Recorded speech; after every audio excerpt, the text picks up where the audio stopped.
Tonight, again, from Chicago, Illinois, please put your hands together for Mike McGeady. McGeady. I think I'm saying that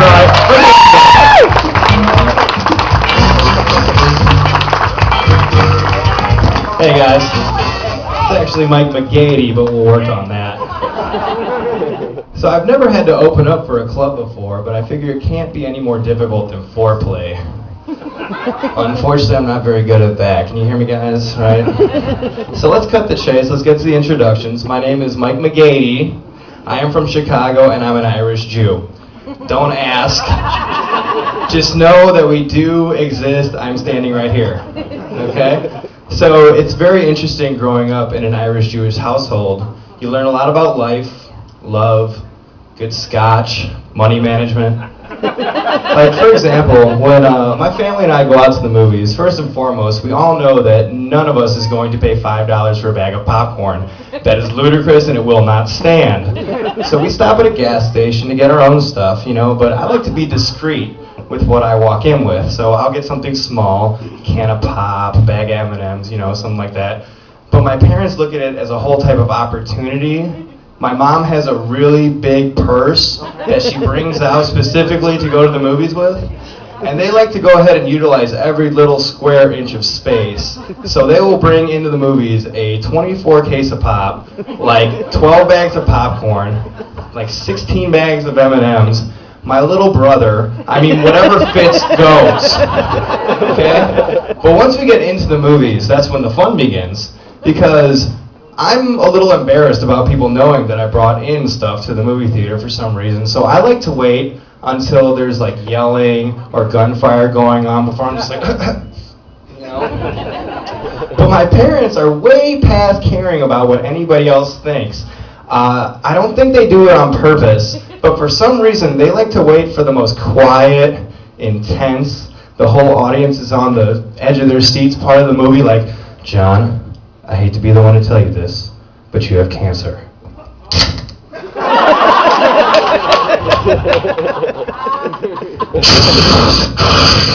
Want some? But there's still a lot of things going on in this great country of ours. People are still a little bit upset about the Mexican border. And the way I look at it is can you blame them? Have you guys ever seen Mexico besides Cancun? It's dirt. That's all it is. It's a lot of dirt. And who wouldn't want to come to America? I mean, we've got TiVo, plastic surgery, a great universal health care plan. Well, 2 out of 3, and I guess that's not bad. Obama! But like I said, you know, I don't get upset about Mexicans wanting to come to this country. Canadians, but you know, Mexicans, no. I just wish that some of them would take the time to learn English. A little bit, just my opinion.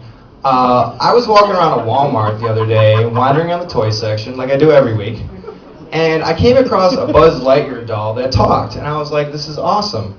My niece's birthday is just coming up. She just saw Toy Story 3. This is perfect. But before I went ahead and spent $35 on this piece of plastic, I wanted to make sure it worked. So I go to press the button on his chest, and what's Buzz Lightyear famous for saying? To infinity and beyond. Thank you, sir. Yes, so I go to press the button on his chest, and Buzz Lightyear says to me clear as day, Hasta el infinito y más!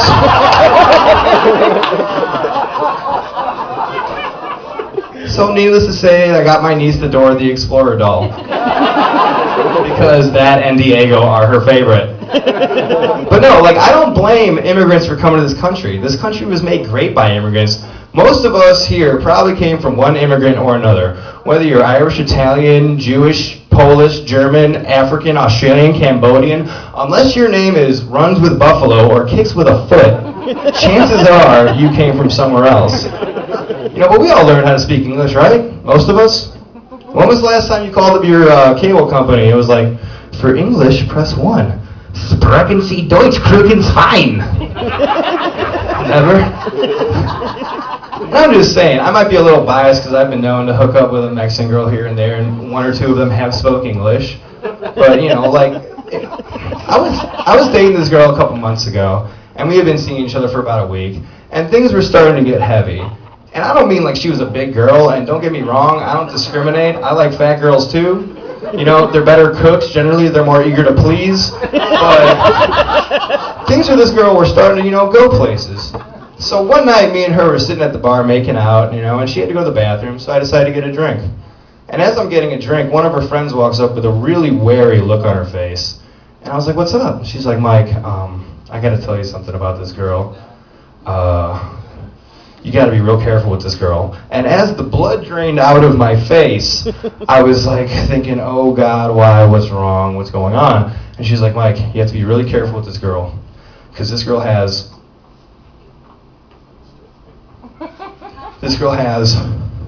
what does she have? This girl has only been with one guy. Well, what has he got? And she's like, what? And I'm like, what? She's like, no, she's only been with one guy. And I was like, okay, so that's a good thing. Ladies, if you've only been with one guy, or no guys, that's not something to be embarrassed about, nothing to be ashamed about. Go for you, good, kudos. And all you ladies out there that kind of went the other way in life, kudos for you, be proud. It's women like you that make guys like me feel better about ourselves.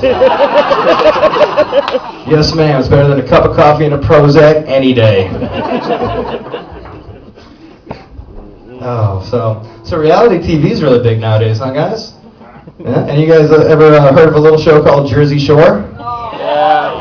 I feel the same way, ma'am. Trust me. No, but if you haven't heard of it, it's a reality show on MTV where they take a group of 21-year-old Italian Americans and they put them into a house together to let shenanigans ensue.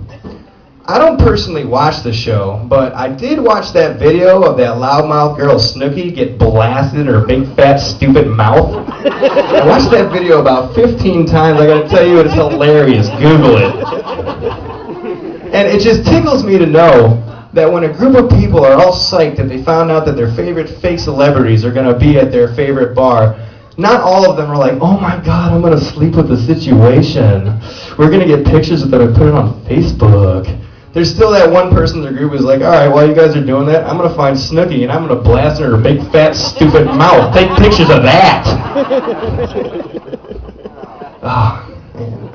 I'm getting out of shape. Exercise is getting out of control with all these useless contraptions they're selling on television. You guys remember that machine back a couple years ago that was all the rage, that ab shocker thing? Yeah. Sit on your butt, eat Cheetos, and electrocute your way to washboard abs. Yeah, that works.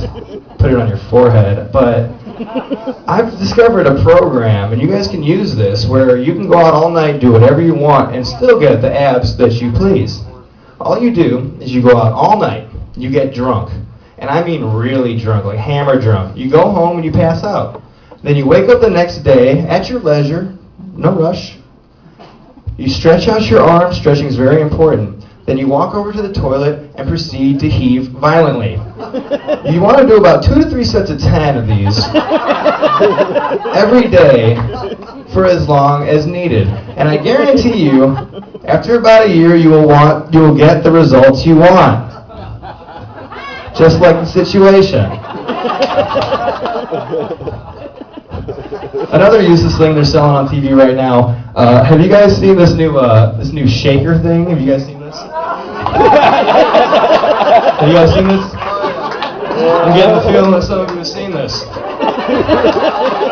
So a friend of mine had seen this, and she decided that she'd go out and buy it. But she was ultimately disappointed when she found out that it's not automatic like it looks like on television. You actually have to shake it yourself.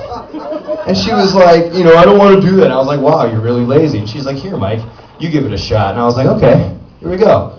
Started shaking it. And I was like, all right, this isn't too bad. And I was like, wait a minute. There's something quite familiar about all this. Then I realized, I was like, you know what, you take that, you go ahead and throw that out. And she's like, why? I was like, because that is a waste of time. I started doing that when I was 10, and I didn't see any results until I was 13. What a shit. Thanks a lot, guys. Appreciate it.